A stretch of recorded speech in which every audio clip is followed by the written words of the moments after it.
এবং মাননীয় প্রধানমন্ত্রী ইতিমধ্যেই শোক প্রকাশ করে ক্ষতিগ্রস্ত নিহত পরিবারের আর্থিক সহযোগিতা, পরিবার থেকে চাকরির ব্যবস্থা করেছেন।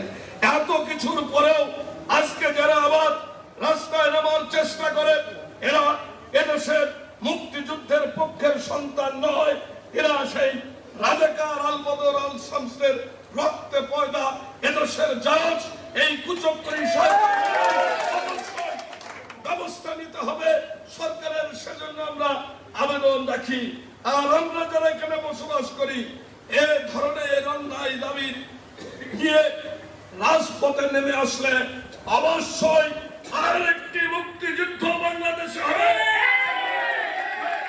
এই রাজাকার আল বদর আল শামসের প্রেতাত্মাদের চিরতরে কবর নষ্ট করে আমরা সমৃদ্ধ বাংলা গড়ার নেতৃত্ব দেওয়ার জন্য শেখ হাসিনাকে ক্ষমতায় রাখবো ইনশাআল্লাহ।